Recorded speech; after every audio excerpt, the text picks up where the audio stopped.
오늘 나눈 하나님의 말씀은 신명기 21장 18절로 23절까지입니다. 우리 한 절씩 교독하겠습니다. 사람에게 완악하고 패역한 아들이 있어 그의 아버지의 말이나 그 어머니의 말을 순종하지 아니하고 부모가 징계하여도 순종하지 아니하거든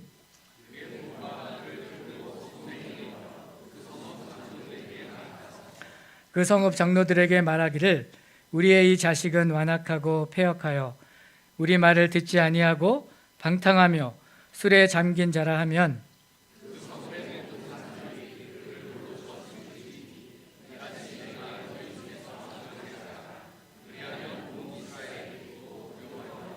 사람이 만일 죽을 죄를 범함으로 내가 그를 죽여 나무 위에 달거든 그 시체를 밤새도록 두지 말고 장사하여 내 하나님 여호와께서 내게 기업으로 주시는 땅을 더럽히지 말라. 나무에 달린 자는 하나님께서 전도를 받았음이니라. 아멘. 네.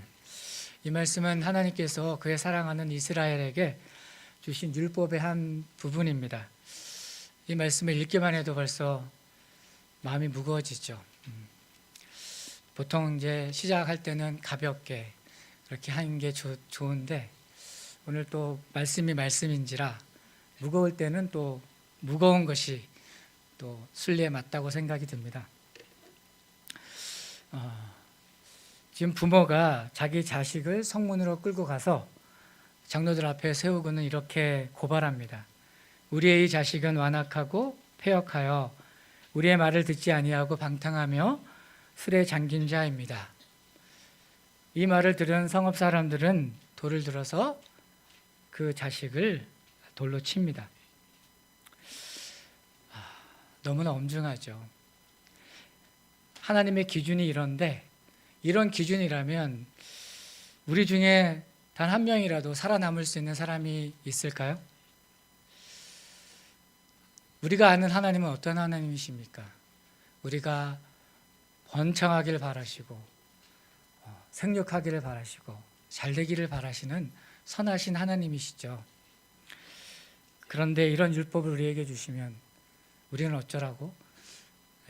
하나님이 인구 감소 정책을 주로 쓰시는 하나님도 아니신데 이렇게 되면 그 누가 하나님 앞에서 살아남을 수 있을까? 이런 생각을 해보게 됩니다. 이 대목에서 우리 마음 중심에서 이런 질문이 생깁니다. 선하신 하나님께서, 좋으신 하나님께서, 우리가 잘 되기를 원하시는 하나님께서 왜 이렇게 끔찍하고 잔혹한 이 법을 주셨을까? 도대체 하나님의 의도는 무엇일까 하는 것입니다. 오늘 우리는 가혹해 보이기만 하는 이 하나님의 율법이 어떻게 십자가의 은혜의 그 깊이와 연결되어지는지 말씀을 통해서 우리가 살펴보려고 합니다. 이 질문이 너무 엄중하죠. 우리의 생활 속에 접근할 수 있는 것을 제가 한번 생각해 봤는데 우리 캘거리, 겨울이 좀 판타스틱합니다. 그렇죠? 여러 가지 의미의 판타스틱인데 제가 2주 전까지만 해도 제가 사람들 만나면 우리 겨울 너무 좋은 것 같아요. 우리 캘거리가 세계에서 제일 살기 좋은 심지어 겨울까지 그렇게 입방정을 떤 적이 있습니다. 근데 그 말하고 그 다음날 바로 눈이 막 오더니 바람도 엄청 불고 바람이 불면 이게 되게 띡하잖아요. 그거 이렇게 하는 것도 너무 무겁고 아마 하서 머슬이 조금 소 머슬이 되신 분들도 있으실 것 같은데 운전하기가 너무나 참 곤욕스럽죠. 좀 많이 힘드셨을 것 같습니다. 근데 그렇다고 해가지고 우리가 사는 이 캘거리에 눈이 오지 않는다? 그러면 어떻게 될 것 같습니까? 모든 것은 플러스가 있으면 마이너스가 있고 음이 있으면 양이 있고 좋은 게 있으면 그렇지 않은 부분이 있습니다. 하나님께서 골고루 두루두루 다 어울리게 이렇게 만드셨는데 이 날씨도 그렇습니다. 당장에 우리가 편해요. 그렇죠? 도로도 깨끗하고 세차할 일도 없고 차 운전하는 것도 아주 상쾌하고 피곤한 일도 없습니다.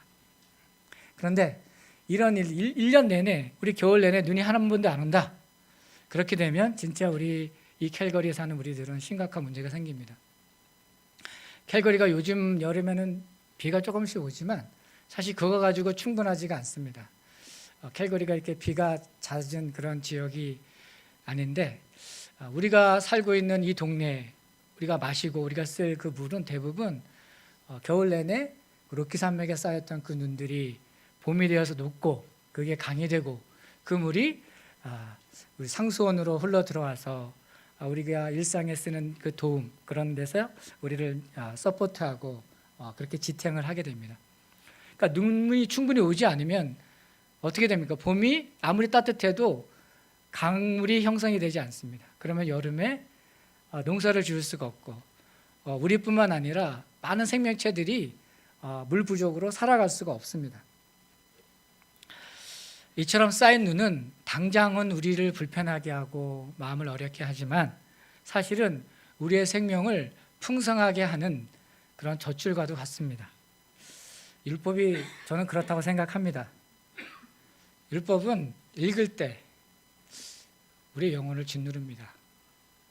우리 영혼 위에 눈이 차곡차곡 쌓이듯이 우리 영혼의 그 층마다 층층이 쌓이는 영적인 스노우 팩과도 같습니다. 그래서 우리가 율법을 대할 때마다 마음이 무겁고 너무나 불편합니다. 그런데 그런 율법의 적설이 우리 마음 가운데 쌓이지 않으면 우리 마음에 은혜의 강물은 흐르지 않습니다. 죄를 가볍게 여기면 은혜도 가벼워집니다. 여러분, 은혜를 알고 싶으십니까? 우리가 오늘 십자가의 은혜를 노래했습니다. 정말 십자가의 은혜를 알고 싶으십니까? 그러면 우리의 죄가 얼마나 무거운지, 우리의 죄가 얼마나 붉은지 그것을 우리가 깨닫는 만큼 십자가의 은혜를 우리가 알게 될 것입니다. 우리는 본능적으로 율법이 말하는 죄의 무게를 피하고 싶습니다. 건너뛰고 싶습니다. 그리고 바로 점핑해서 바로 우리를 위로해 주는 그 은혜, 그런 시간들을 우리가 붙들고 싶습니다. 그러나 눈이 쌓이지 않으면 강물이 흐르지 않듯이 우리 마음에 율법으로 인한 죄와의 그런 스트러글링이 쌓이지 않으면 은혜는 우리와 상관이 없는 것입니다. 이제 본문으로 다시 돌아가서 신명기 21장 20절 말씀 우리 다시 함께 읽겠습니다. 시작.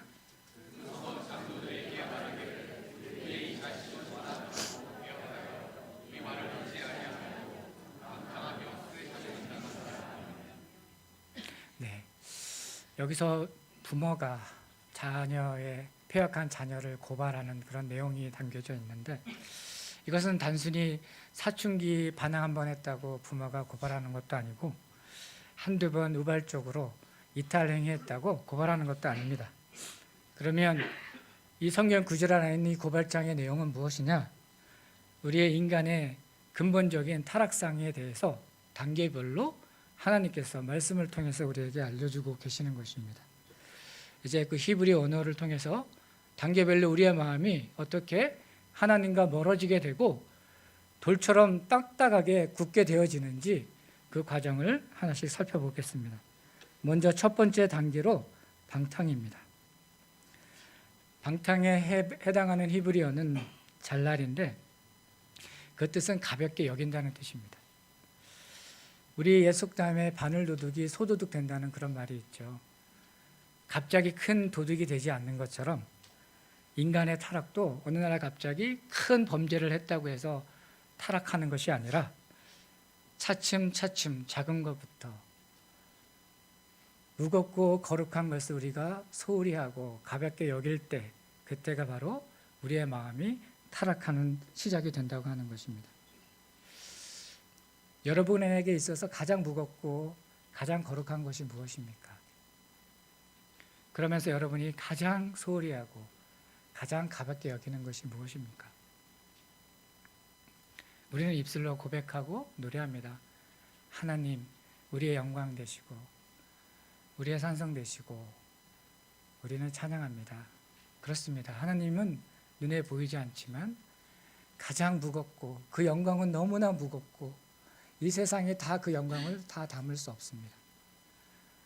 천사들이 천상에서 부르는 찬송이 Holy, Holy, Holy, Holy is the Lamb Almighty, 그거 아닙니까? 하나님은 거룩하십니다. 그런데 그 거룩하신 하나님을 우리는 정말로 거룩하게 그만한 무게로 그렇게 하나님을 대하고 있습니까? 정말 하나님을 거룩하게 그렇게 무게감 있게 대한다면 우리는 하나님께서 우리에게 주신 그 하나님의 말씀, 그 성경 말씀을 다르게 대할 것입니다. 여러분들 성경 다 가지고 계시죠? 매일 성경 읽으시고 묵상하시고 그걸로 가르치기도 합니다.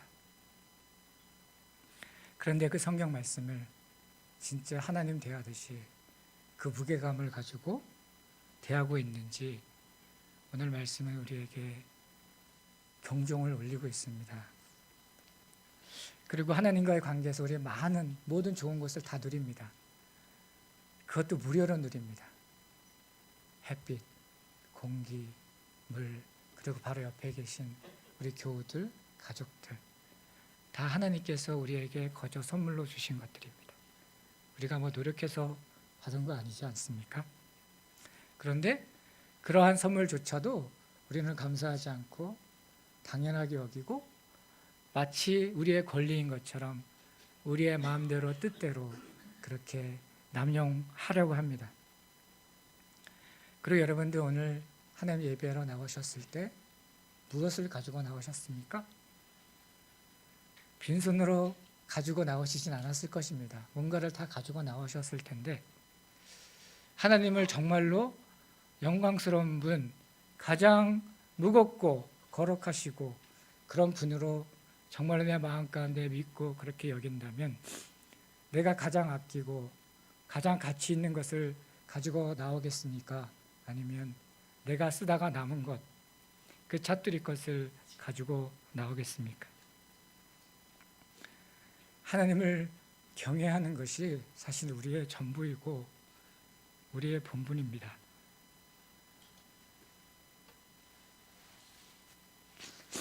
이렇게 하나님을 경외하지 않는 상태가 바로 타락의 시작이며 여기서부터 우리의 마음은 하나님으로부터 점점 멀어지고 돌처럼 굳게 되고 나중에는 간경화로 죽듯이 우리의 마음이 경화되어 영영토로 둘째 사망에 이르게 되는 것입니다. 이처럼 첫 번째 방탕함은 잘날로 행동 이전에 우리 태도의 문제입니다. 그러면 이렇게 잘날의 상태로 넘어가면 두 번째 단계로 우리의 마음이 진행이 되어지는데 이거 하기 전에 그럼 이렇게 방탕함의 본을 보여주는 성경 인물이 있습니다. 좋은 건 아니죠? 내 자신을 보면 되지만 성경에서 망령된 자라고 그렇게 탁 집어서 말씀하고 있는 그 사람이 있습니다. 에서입니다. 에서라고 하는 이름 자체가 히브리서 사전을 찾아보면 do, make, 뭐 하다, 만들다라는 동사의 PL형, 강조형입니다. 그러니까 행동을 강조한다는 의미입니다. 그러니까 에서는 그 이름처럼 저는 하나님이 그냥 이름을 막 지은 것은 아니라고 생각합니다. 모든 이름에는 다 의미가 있고 메시지가 있는데 하나님께서 에서를 통해서 우리에게 알려주시고자 하는 건 뭐냐? 겉에 보이는 그런 현상에 집중하다 보면 마음에 있는 그 속보다 행동에 우리가 강조를 하게 됩니다. 그러면 정작 중요한 하나님을 향한 우리의 마음의 태도를 우리가 소홀히 여기고 가볍게 하게 된다고 하는 것입니다. 바로 에서의 인생이 왜 하나님으로부터 떨어졌느냐? 왜 처음에 언약의 관계였다가 왜 거기서 멀어졌느냐? 바로 이것 때문입니다. 가장 중요한 것, 하나님을 향한 그 마음의 태도, 그 진실한 마음, 여기 이것을 잃어버렸기 때문입니다. 우리가 에서하면 딱 떠오르는 장면이 있습니다. 그는 팥죽 한 그릇에 장자권을 팔았습니다. 그 사람들은 말합니다. 배고프니까 그렇지. 너도 한 며칠 굶어봐. 눈 돌아가서 더한 것도 할걸? 그렇죠. 그런데 진짜 그렇습니까? 여러분 금식 한 며칠, 3일 금식하신 분도 있고 어떤 분은 40일 금식하신 분도 있는데 정말 힘듭니다. 아무 생각이 없고 한 몇 끼만 굶어도 음식 생각밖에 나지 않고 온몸에 힘이 빠지고 사실 그렇습니다. 그런데 아무리 배가 고프다고 해도 여러분 처자식과 바꾸겠습니까? 그런 사람이 여기에는 아무도 안 계실 줄로. 그러면 어떤 분은 이렇게 얘기할 수 있습니다. 아니 장자권을 어떻게 처자식과 비교할 수 있어요?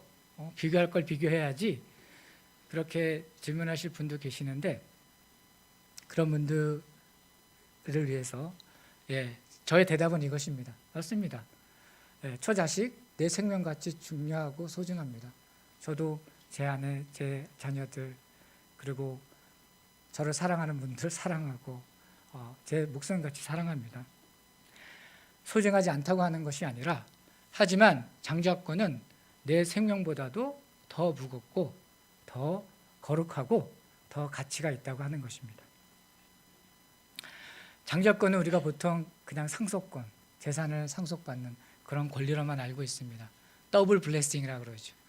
첫째는 2배 받고 나머지는 그 중에 한 몫이 이렇게 받는 게 장자권으로 알고 있지만 실상은 장자권은 이러한 단순한 재산 상속권이 아니라 언약의 계승권입니다. 언약은 하나님께서 아브라함에게 주어진 그 약속이죠. 그 약속이 대를 이어서 계속적으로 이어가서 누구까지 연결됩니까? 메시아, 우리의 구주 예수 그리스도께까지 연결되어지는 그러한 복 중의 복, 권리 중에 최고의 권리, 유산 중의 유산, 영적인 유산, 축복권입니다. 이렇게 엄중하고 이렇게 거룩하고 이렇게 가치 있는 장자권을 배가 고프다고 한 끼의 식사와 맞바꾼 것입니다. 왜 에서는 이렇게 망령된 행동을 하게 되었을까요? 그의 말에서 우리는 힌트를 얻을 수 있습니다. 그가 이렇게 얘기합니다. 이 장자권이 내게 무엇이 유익하리요? 이게 그냥 툭 나온 말 같습니까? 아닙니다. 그는 평소에 장자권에 대해서 이런 생각을 하고 있었다고 하는 것입니다. 왜 이런 생각을 했을까요? 하나님 눈에 보이지 않고 하나님이 주신 것에 대한 그 가치를 그는 알지 못했고 그것을 너무나 가볍게 여겼기 때문에 그에게는 장자권이 한 끼 식사만도 못했던 것입니다. 그래서 선택의 순간이 왔을 때 그는 주저함 없이 그는 피해자가 아닙니다. 그는 의도적으로 자기가 생각한 가치대로 거래를 했을 뿐입니다. 자, 우리는 어떻습니까? 우리는 하나님의 말씀을, 하나님의 약속을 어떤 무게감으로 대하고 있습니까? 십자가의 은혜를 여러분 경험하고 싶으십니까? 그러면 이러한 진지한 질문에 우리가 먼저 직면해야 합니다. 정직하게 질문하고 우리가 깨어졌을 때 그때 여러분들이 늘 기도하는 그 십자가의 은혜, 그 한 차원 깊은 그 십자가의 은혜를 경험하게 될 것입니다. 자, 이 잘날의 타락이 시작이라면 두 번째 단계로 넘어가게 되죠. 그게 무엇입니까? 술에 잠기는 것입니다. 여기에 해당하는 히브리어 소배인데 잠기다는 뜻입니다. 여기는 술에 잠기다고 되어 있는데 그냥 원어적인 의미는 잠기다입니다. 잠기다, 지배당하다. 딱 들어가는 이미지가 있죠. 지배당이 중독이네? 이 중독입니다. 소배는 중독 증세가 나타나는 것입니다. 하나님을 가볍게 여겨서 그 마음의 중심에서 하나님을 밀려나면 그 자리가 빈자리가 백큐이 되죠. 여러분 백큐이 그냥 있습니까? 백큐은 엄청난 힘이 있습니다. 다 빨아들입니다. 그 빈자리는 다른 무언가로 반드시 채워지는데 하나님이 떠난 그 자리는 세상의 것들로 채워지게 됩니다. 돈 좋아하는 사람은 돈으로 채워지고 쾌락을 좋아하는 사람은 쾌락으로 채워지고 인기를 얻고 싶고 사람들에게 인정받고 싶은 사람은 그걸로 채워지고, 또 어떤 사람들은 성공과 비교 의식과 쓴뿌리와 분노로 채워지게 됩니다. 그러면 그걸로 끝나느냐? 아닙니다. 그게 우리의 주인이 되어서 거기에 종노릇하며 중독자로 그렇게 살아가게 되는 것입니다.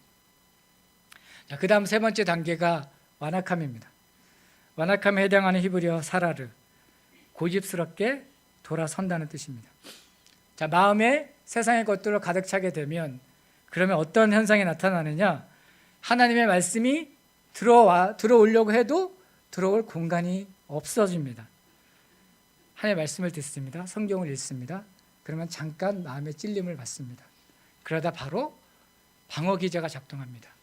진리의 말씀은 더 이상 반가운 손님이 아니라 침입자가 되는 것입니다. 나의 지금 이 안락한 이런 죄 가운데 젖어 있는 이런 시스템의 침입자가 되는 것입니다. 그래서 어떤 반응이, 어떤 소리가 내 안에서 들리게 됩니까? 지금은 아니야. 나랑 상황은 달라. 이렇게 자기를 합리화하게 되는 그런 단계가 완악함의 단계입니다. 그러면 이제 마지막 단계로 우리의 마음이 진행이 되어지는데 패역함입니다. 자, 이 패역함은 히브리어로 마라인데 그냥 반역하는 게 아니라 적극적으로, 여러분 예전에 마음에 안 드는 그런 사람들이 있어요. 특별히 어른들 어렸을 때 어떻게 합니까? 딱 본능적으로 나오면 주먹으로 얼굴을 확 들이밀잖아요. 우리 어린 아이들 사역하 시간에 가르쳤던 분들은 딱 알 거예요. 애들이 본능적으로 그 죄성의 그 극한이 뭐냐면 얼굴에 주먹을 이렇게 향하게 하는 것입니다. 바로 이것이 마라입니다. 그러니까 이쯤 되면 하나님의 말씀을 무시하는 단계가 아니라 그냥 하나님 얼굴 대고 주먹질하는 것입니다. 왜 내가 하나님 말씀하시잖아. 양보해라, 사랑해라, 참아라. 그러면 내가 왜요? 내가 왜 무시당해야 되죠? 내가 왜 손해봐야 됩니까? 이렇게 바로 맞받아치는 것이 마지막 단계 패역함입니다. 그렇게 마치 자기가 피해자인 양 코스프레 하면서 하나님이 세우신 질서를 다 파괴하는 그 마지막 단계 패역함. 이 패역함의 단계까지 가면 우리의 마음이 완전히 돌처럼 딱딱하게 굳어진 것입니다. 이 네 단계, 우리 한번 도표로 제가 만들어 봤는데 첫 번째가 무엇입니까? 잘난. 두 번째, 세 번째, 네 번째, 마라. 이 네 단계를 거치면서 우리의 마음은 하나님으로부터 점점 멀어지게 되고 돌처럼 딱딱하게 굳어지게 됩니다. 자, 이런 맥락으로 봤을 때 우리가 읽었던 본문은 그냥 부모가 자기 자녀 그 한 명에 대한 그 패륜에 대한 그런 고발에 그치는 것이 아니라 근본적으로 우리 인간의 내면이 얼마나 타락해 가는지 그 단계별로 조명해 주고 있는 성령의 진리의 말씀입니다. 자, 그렇다면 여기에서 우리가 질문을 하게 됩니다. 알겠는데 유대인들은 하나님의 율법을 직접 받았죠. 프라이머리 리시버로 그냥 바로 받았습니다.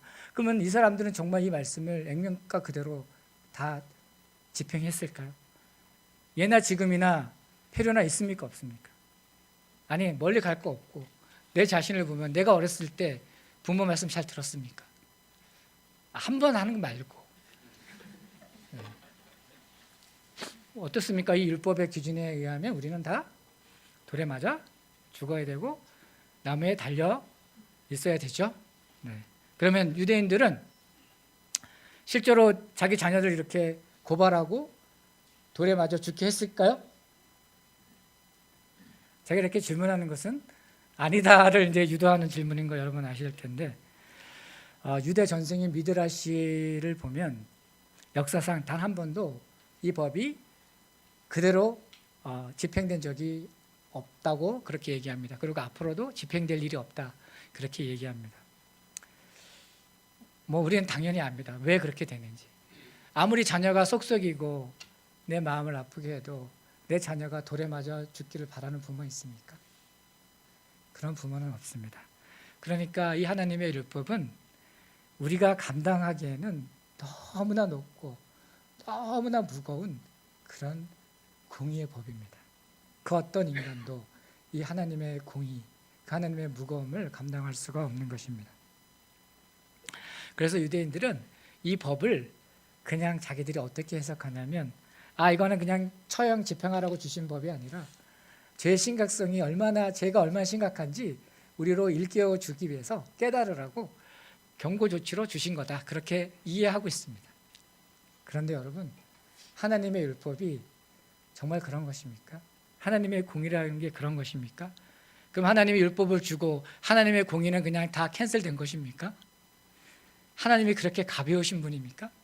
아닙니다. 하나님이 말씀하시면 그것이 다 이루어질 때까지 빈손으로 empty로 돌아오는 법이 없습니다. 반드시 이루어집니다. 자, 그러면 하나님의 공의는 취소된 것이 아니고 어떻게 된 것입니까? 유보된 것입니다. 얼마 동안 유보됐습니까? 1500년 동안 모세를 통해서 하나님께서 율법을 주신 이후로 1500년 동안 하나님께서 왜 인간 우리가 감당할 수 없는 법이기 때문에 하나님이 그것을 아시고 하나님의 때 하나님께서 마침내 이 공의의 법 집행을 행하셨습니다. 그것이 어디입니까? 바로 골고다 언덕이었습니다. 신명기 21장 23절 이렇게 말합니다. 나무에 달린 자는 하나님께 저주를 받았습니다. 이렇게 말합니다. 이 말씀을 가지고 사도 바울은 갈라디아서 3장 13절에서 이렇게 해석합니다. 우리 함께 읽겠습니다. 시작.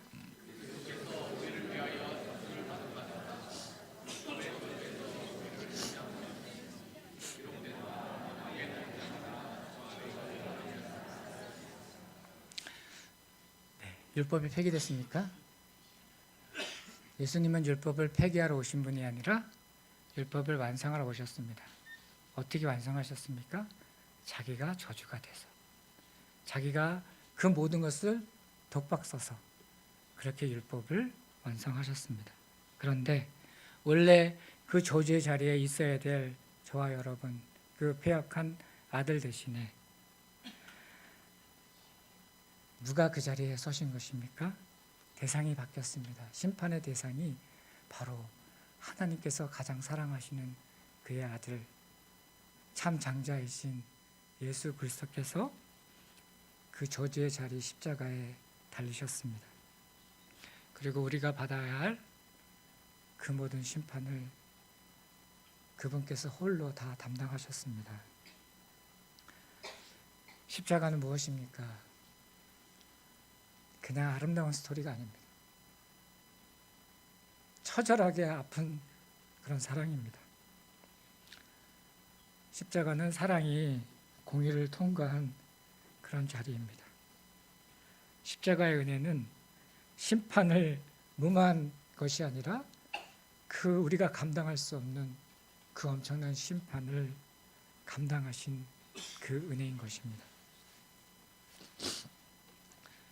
예수님께서 누가복음 18장에 보면 탕자의 비유를 말씀해 주셨습니다. 여러분, 이 탕자의 비유를 여러분 어떻게 이해하고 계십니까? 여기에 나오는 탕자는 그냥 철부지 청년이 아닙니다. 우리가 읽었던 신명기 21장에서 고발하고 있는 바로 그 패역한 아들의 전형적인 모습입니다. 탕자는 아버지가 살아있는데 아버지한테 재산을 요구합니다. 아니, 지금도 그것은 불경죄 아닙니까? 아버지가 죽지도 않았는데 아버지한테 재산을 요구하는 것이 가학이나 한 일입니까? 하물며 그 당시 1세기 때 이런 일을 했다는 것 자체가 아버지를 얼마나 우습게 여기고 가볍게 여겼으면 이런 행동을 했겠습니까? 바로 이것이 잘날의 모습이죠. 자, 그런데 아버지는 어찌된 일인지요? 그냥 다 줍니다. 그래서 이 아들은 그 재산을 가지고 타국으로 가서 어떻게 했습니까? 뭘 어떻게 했겠습니까? 하나님이 없는 자리에 자기가 갈망하던 욕구하던 그 세상에, 이 탕자는 세상의 쾌락이 그가 원했던 겁니다. 아버지가 함께 있는 것이 그냥 속박이었습니다. 자유를 원했습니다. 자기가 하고 싶은 대로 마음껏 하고 싶었습니다. 그렇게 살았죠. 그래서 화랑방탕하게 살다가 가진 모든 것을 다 탕진합니다. 그렇습니다. 죄가 우리의 주인 되면 우리의 가진 것을, 모든 것을 다 잃어버릴 때까지 우리는 그의 종로를 탈 수밖에 없습니다. 그래서 진짜 더 낮아질 수 없는 그 지경까지 유대인들이 정말 상정하지 않은, 먹지도 않는 돼지고기, 그 돼지가 먹는 그 음식, 주염 열매라도 그거라도 내가 좀 먹고 배불리고 싶은 그 지경까지 비참하게 내려갔습니다. 그때 아버지의 집이 떠올랐죠. 내가 아버지의 집에 가면 그래도 먹을 것이 있을 텐데 내가 여기서 지금 뭐 하고 있지? 그러면서 아버지 집에 가기로 그렇게 마음을 먹습니다. 우리 여기까지 들으면 이제 해피엔딩 잘 됐다.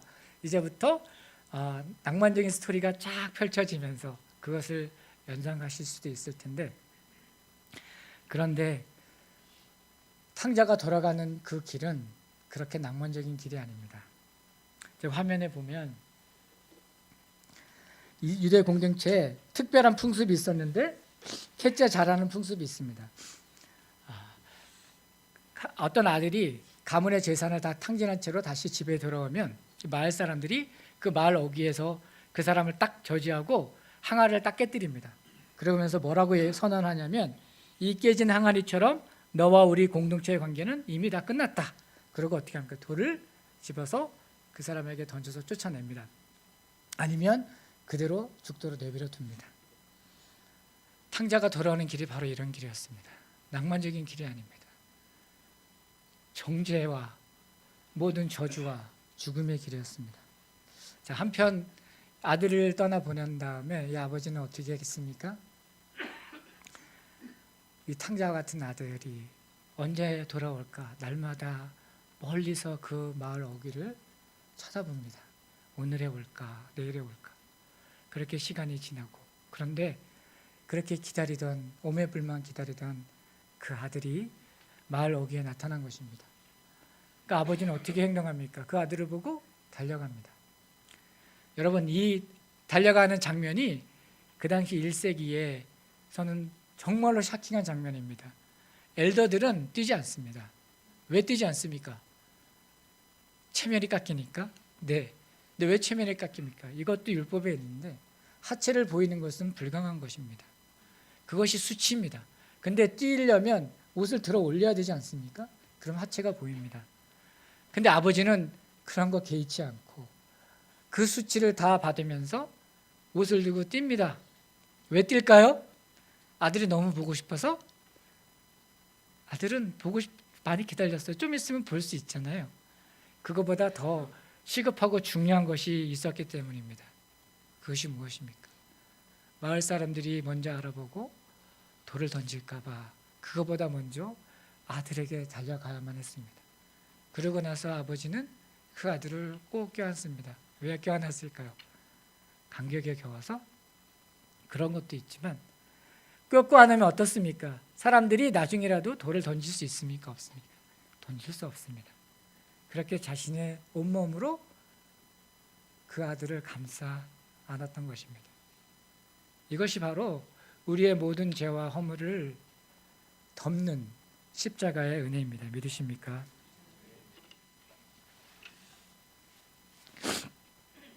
자, 하나님의 은혜는 여기서 끝났을까요? 사도 바울이 늘 고백하는 것이 있습니다. 은혜 위에 은혜로라. 제가 많은 것에 은혜가 많도다. 은혜 위에 은혜로라. 하나님의 은혜는 한량이 없습니다. 여러분, 오늘 받은 은혜가 너무 좋다고 거기에 머물러 계시지 마십시오. 하나님은 더 좋은 것, 더 좋은 것, 더 좋은 것, 영원토록 더 좋은 것을 계속 주기를 원하시고 줄 만큼 풍성하신 하나님이십니다. 믿으십니까? 예. 자, 그러면 하나님께서 더 좋은 은혜 어떤 것을 예비하고 계셨을까요? 신명기 30장 6절 말씀입니다. 우리 함께 읽겠습니다. 시작.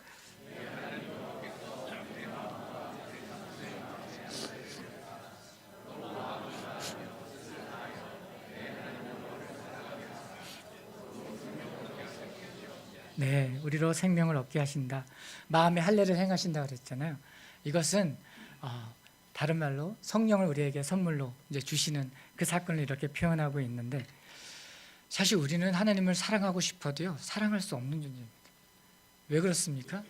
우리의 마음이 아까 봤듯이 전적으로 부패하고 타락했기 때문에 우리의 스스로의 힘과 의지로는 하나님을 사랑할래야 사랑할 수가 없습니다. 하나님이 이런 우리의 상태를 너무나 잘 알고 계시기 때문에 하나님 직접 하셔야만 합니다. 뭘 하셔야 됩니까? 우리의 마음을 수술하셔야 됩니다. 우리 마음간에 있는 돌처럼 딱딱하게 굳은 그 부분을 제거하고 드러내야 됩니다. 그래서 그 부분이 살같이 부드럽게 됐을 때, 그때 우리는 하나님을 사랑할 수 있습니다. 이것이 바로 성령의 임재, 마음의 할례입니다. 자, 이 은혜는 우리에게 언제 주어졌습니까? 이미 주어졌습니다. 언제 주어졌습니까? 우리가 예수 그리스도를 구주로 영접했을 때 성령께서 우리에게 임하셔서 우리의 돌같은 굳은 마음을 다 도려내시고 살같이 부드러운 마음으로 바꿔주셨습니다. 그리고 그 작업은 지금도 진행 중입니다. 자, 그 결과 우리는 어떻게 됐습니까? 우리가 달라진 것이 무엇입니까?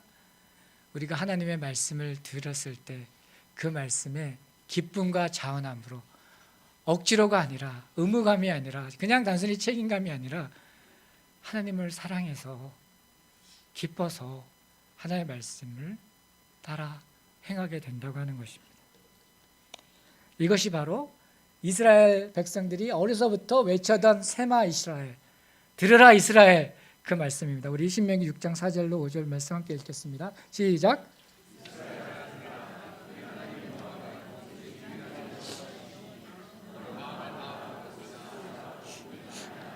내 하나님 여호와를 사랑하라. 아멘. 제가 앞부분을 히브리어로 한번 읽어보겠습니다. 쉐마 이스라엘 야훼 엘로헤유 야훼 에하드. 이것을 있는 그대로 번역하면 이렇게 됩니다. 이스라엘아 들으라, 여호와 우리 하나님, 여호와 오직 한 분. 하나님께서 우리에게 요구하시는 것이 무엇입니까? 많은 재산입니까? 지식입니까? 하나님께서 우리에게 요구하시는 것은 바로 이것입니다. 오직 하나님의 음성을 듣고 하나님을 사랑하는 것입니다. 근데 하나님은 우리가 보기에는 다 똑같아 보여도 하나님은 우리의 마음의 중심을 꿰뚫고 보고 계십니다. 우리의 순종이 어떤 순종인지 하나님은 너무나 잘 알고 계십니다. 하나님이 미워하시는 것이 무엇인지 아십니까? 겉으로는 순종처럼 보이지만 실상은 우리의 이기적인 마음과 불평과 그걸로 가득 차 있는 거짓된 순종입니다. 여러분, 하나님의 말씀에 왜 순종하십니까? 지옥 갈까 봐 그냥 그것 때문에 무서워서 순종하십니까? 아니면 다른 사람들이 나를 업신여겨 볼까 봐 다른 사람의 눈이 무서워서 순종하십니까? 아니면 내 의를 쌓고자, 나 이렇게 거룩해, 나 이렇게 신앙심 좋아, 이것을 자랑하고자 순종하십니까? 하나님은 그런 것들을 보실 때 하나님은 토해내십니다. 이런 자들의 마지막은 어딘지 아십니까? 여러분, 바리새인들 아시죠? 그 사람들의 마지막이 그 마지막이 되는 것입니다. 하나님이 받으시는, 기뻐 받으시는 순종은 어떤 순종입니까? 하나님을 사랑해서 하는 순종입니다. 첫째 아들, 그 아들은 집을 떠나지 않았죠. 겉으로 보면 아버지 말 그냥 잘 복종하고 잘 행했습니다. 그런데 그 마음에 기쁨도 없었고 감사도 없었습니다. 그것을 어떻게 알 수 있냐고요? 둘째 동생이 돌아왔는데 아버지가 다 받아주고 용서해주고 은혜를 베풀죠. 근데 그 아버지가 마음에 들지 않습니다. 못마땅합니다. 아니, 나는 정말 열심히 했는데 왜 둘째 동생에게 이런 은혜를 베푸는지 못마땅합니다. 불평이 그 마음에 가득합니다. 바로 이것이 그 사람의 마음에 있었던 것이, 평소에 있던 것이 드러났을 뿐입니다. 그에게 아버지는 은혜의 대상이 아닙니다. 사랑의 대상이 아니라 내가 열심히 노력해서 내가 뭔가를 이뤄내면 거기에 맞춰서 보상을 받아내야 하는 그런 거래의 대상이었던 것입니다. 하지만 탕자는 어떻습니까? 그는 자격이 없은 걸 압니다. 자기가 얼마나 죄인인 것을 압니다.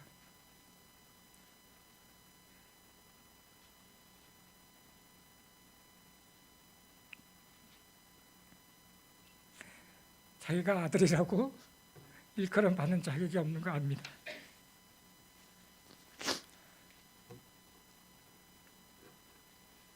그런데 그런 자기를 향해서 온갖 수치를 다 뒤집어 쓰고 달려온 그 아버지, 자신의 죄와 허물을 감싸고 덮어주기 위해서 자신의 그 온몸을 던진 감싼 그 아버지, 그리고 형편없는 자기를 다시 집으로 불러들여 아들의 신분을 회복해 해주신 그 아버지, 그 아버지의 사랑 때문에 그의 굳은 마음은 완전히 녹아졌고, 이제는 책임감이 아니라, 억지로 아니라, 아버지의 남아있는 재산이 탐내서가 아니라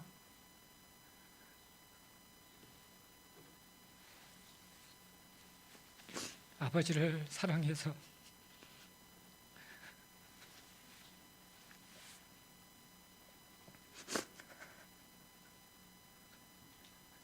이런 나를 사랑하는 그 아버지가 너무 좋아서, 그래서 아버지가 하는 말이라면 죽기까지 그렇게 순종하게 되는 것입니다. 여러분, 십자가의 은혜를 정말 깊게 경험하고 싶으십니까? 그렇다면 이 탕자의 바닥까지, 이런 스컬러닝까지 여러분 거기까지 내려가셔야 됩니다.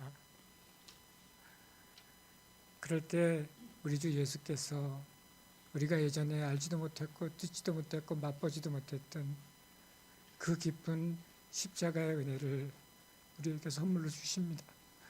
그러면 우리가 예수를 사랑하는 그 사랑이 상상할 수 없는 그 지경까지 사랑하게 될 줄로 믿습니다. 말씀을 뵙겠습니다. 율법을 통해 죄의 엄중함을 깨달은 사람은 십자가의 은혜로 이끌립니다. 완악하고 폐악한 우리, 이런 우리를 대신해서 우리 주 예수 그리스도께서 십자가에 달려 저주가 되셨습니다. 그런 말미암아 우리는 죄와 저주에서 자유케 되고 구원을 받았습니다. 이제 우리는 어떻게 하겠습니까? 사랑에 비춘 자로 주님의 음성만 듣고 세상에 유혹하는 소리 귀 닫고 주님 오직 여호와 한 분, 그 한 분의 음성만 듣고 그분의 음성을 따라서 순종하며 살아야 하지 않겠습니까? 그런 저와 여러분 되기를 주님의 이름으로 축원합니다. 이제 오늘 들은 말씀을 기억하며 우리 함께 기도하겠습니다. 십자가의 은혜를 깊이 깨닫게 하옵소서. 주의 사랑의 메인자로 하나님의 말씀을 청정하고 기쁘게 순종하는 그러한 참 아들의 삶 살게 하여 주시옵소서. 이렇게 우리 주의 이름 한번 부르며 기도로 나가겠습니다. 주여!